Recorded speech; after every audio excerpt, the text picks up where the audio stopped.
we had a great time driving up and seeing all the beautiful wildlife out here in this oasis.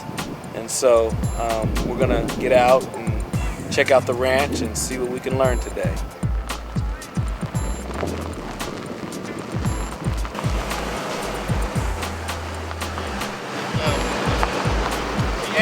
I'm Annie. Hi Annie, I'm Simeon. Hi Simeon, welcome. Right. Nice to meet you. Nice to meet you too. All right, yes indeed, we made it. You made it. Yeah. It was an adventure for sure. Yeah. You didn't get off the beaten. Well, not too much, not too much. Okay. Paul, Paul's Hi Annie. Paul. Nice to meet you. All right, okay. Welcome. Yes indeed, yes indeed. Steve. Hi Steve. Hi, nice to meet you. Hi. Hello. Meet I'm you. Fatima. Boy, Sean. Hi. Welcome. How you doing, Cameron? Welcome. Hi Cameron. No, enough of that.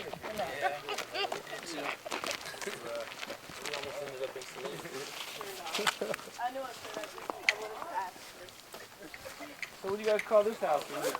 Do you use this house? Yeah, that's the director's house. The director's house. So the cows are on the very opposite side of the ranch right now. If you can see those two top pastures on that mountain over there, that's where the cows are. So we try to keep them really far away from each other because they will try to get to each other if they can. So we try to not make it hard on ourselves. But yeah, these guys, we try to use, we don't put them in any really big pastures. All these pastures. Like instead of having like the cows all the herd and everything all together, they just let them like roaming everywhere.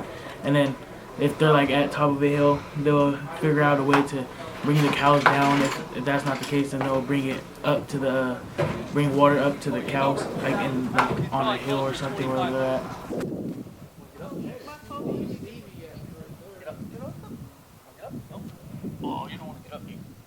Doug talked a lot about the land performance side of things with how moving them quickly and being grass farmers and getting that photosynthesis. But the other part really of it changed because how you see on the internet and everything how people they treat the animals like they either brand them, beat them to move them, or they do all types of stuff to them. But then Tomcat Ranch, they basically just let them roam, and their favorite saying was like, if the animals are happy, or if the animals are happy, then it's your life is gonna be more happy and easier, because if it's easier for them, it's gonna be easier for you to.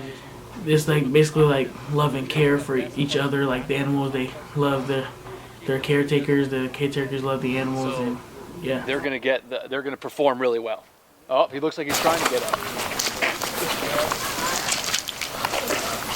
Aquaponics, you guys are familiar with aquaponics, right? You know, it's a pretty cool thing. It's it's the answer of we're circulating aquaculture and hydroponics. If you take the two, you get the best of both worlds. And it's this symbiotic relationship of plants and bacteria and fish.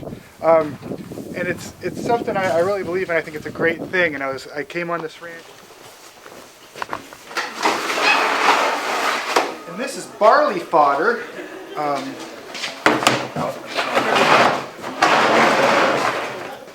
And this is you guys know like wheatgrass, right? So this is essentially like wheatgrass for animals, and it's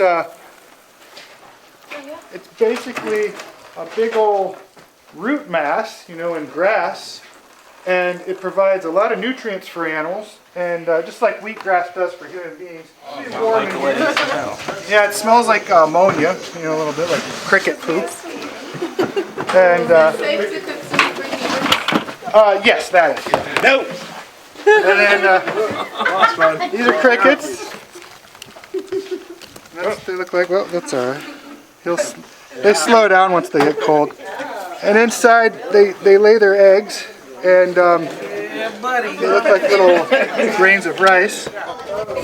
Can they bite? Well, I mean, they jumped out. I was just putting them back in their crate. Right. They're just crickets. I mean, some cultures eat them, so. It feels like a pinch. I get them on my neck sometimes. Can you lift that up again? Yeah. To get that. Wait, hold on.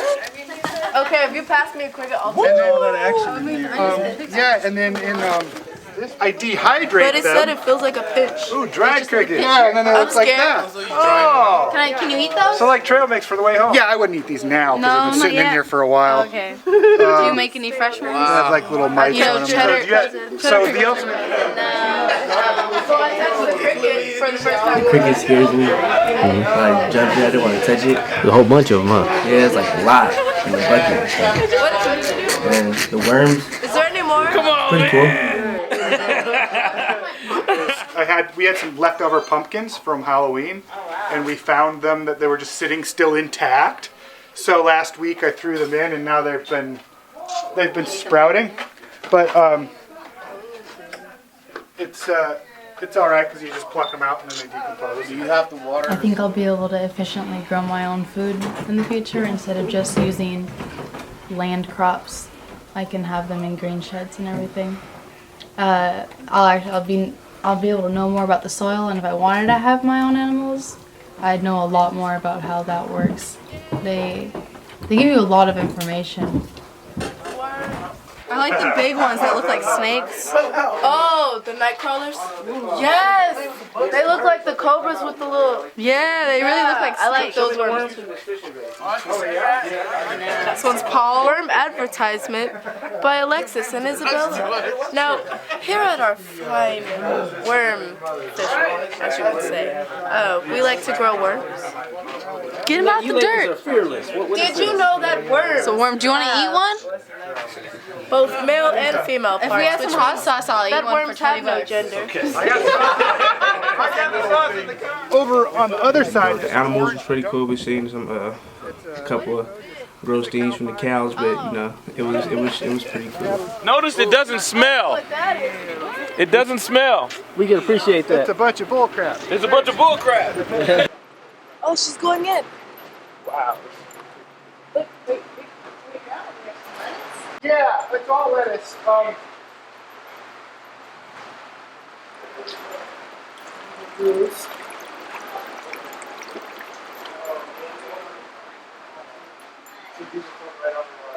type of lettuce is this? Oh, it's a romaine variety. I mean, that's a butterhead variety. We learned a lot how the food now affect us in the future and how we can do things to change what we eat, our eating habits, things like that. Showing us a more healthier way of growing food, of eating it. They're hybrid goldfish carp and catfish. And the goldfish carp thing is, they found that when you breed a goldfish into a carp, it actually is a flakier, tastier fish. So they're still a little pondy, you know, but they're decent and they grow real well, and they're very tolerant to cold temperatures and swings, and so it's like the idiot-proof fish, which I prefer.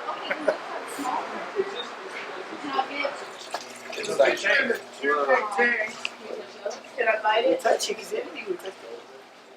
Yeah, I was just about to ask you. I did up here. Well, yeah, they're hybrid goldfish. I mean, the experience there was cool altogether. What was cool about it was that how they used fish water for the plants to help it like grow better. It's like, oh wow, there's a bunch of predators staring at me, and I don't really feel like, you know, so they're a little scared. Separate sterilization. There they'll have the same mixing, and then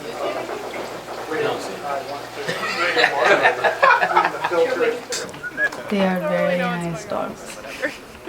Right, but they only had like 3. They need more dogs. Definitely need more dogs. So we're out here in Pescadero, California, right off the coast, west coast of California, and we are at the Tomcat Ranch. At this ranch, we saw a really nice aquaponics system where they're growing vegetables, mostly lettuce. The system is run with fish, and they also are breeding cows here, and really healthy eating and healthy food. They're really creating an ecosystem up here. They're bringing worms and crickets, all sorts of different ways to develop sustainable living strategies. So we brought the students here so that they can see healthy ways of growing food and living sustainably. Just alternative ways compared to some of the traditional ways that we're growing food and building unhealthy ecosystems. Here at the Tomcat Ranch, they're building healthy ecosystems and really showing how we can all live sustainably and develop our own ecosystem. They just love nature, you know. It was pretty cool being at Tomcat Ranch. I learned a lot. Yeah. What about